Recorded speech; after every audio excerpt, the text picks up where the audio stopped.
I'm a law student at American University. I am here to ask you a simple question. I know that we portray Islam and all Muslims as bad, but there's 1.8 billion Muslim followers of Islam. We have 8 million plus Muslim Americans in this country, and I don't see them represented here. But my question is, how can we fight an ideological war with weapons? How can we ever end this war? The jihadist ideology that you talk about, it's an ideology. How can you ever win this thing if you don't address it ideologically? Great question. I am so glad you're here, and I am so glad you brought that up because it gives us an opportunity to answer.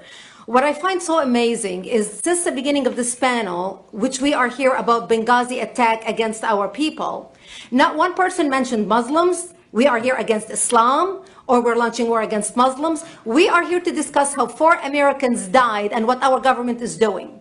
We were not here to bash Muslims. You were the one who brought up the issue about most Muslims, not us. And since you brought it up, allow me to elaborate with my answer. There are 1.2 billion Muslims in the world today. Of course, not all of them are radicals. The majority of them are peaceful people. The radicals are estimated to be between 15 to 25%, according to all intelligence services around the world. That leaves 75% of them peaceful people. But when you look at 15 to 25% of the world Muslim population, you're looking at 180 million to 300 million people dedicated to the destruction of Western civilization. That is as big of the United States. So why should we worry about the radicals, 15 to 25%?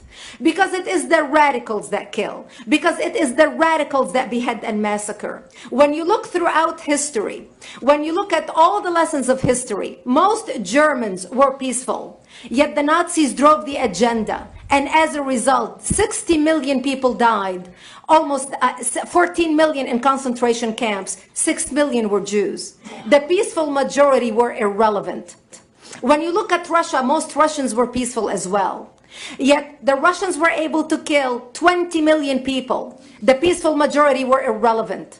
When you look at China, for example, most Chinese were peaceful as well. Yet the Chinese were able to kill 70 million people. The peaceful majority were irrelevant. When you look at Japan prior to World War II, most Japanese were peaceful as well. Yet Japan was able to butcher its way across Southeast Asia, killing 12 million people, mostly killed with bayonets and shovels. The peaceful majority were irrelevant. On September 11th in the United States, we had 2.3 million Arab Muslims living in the United States. It took 19 hijackers, 19 radicals to bring America down to its knees, destroy the World Trade Center, attack the Pentagon, and kill almost 3,000 Americans that day. The peaceful majority were irrelevant. So for all our powers of reasons and us talking about moderate and peaceful Muslims, I'm glad you're here. But where are the others speaking out? And since you are the only Muslim representative,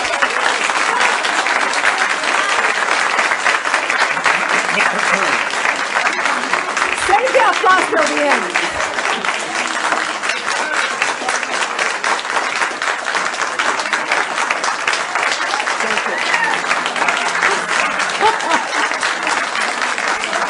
Thank you. And since you're the only Muslim representative in here, you took the limelight instead of speaking about why our government, and I assume, are you an American? You're an American citizen. So as an American citizen, you sat in this room and instead of standing up and saying a question or asking something about our 4 Americans that died and what our government is doing to correct the problem, you stood there to make a point about peaceful, moderate Muslims. I wish you brought 10 with you to question about how we can hold our government responsible. It is time we take political correctness and throw it in the garbage where it belongs and start calling it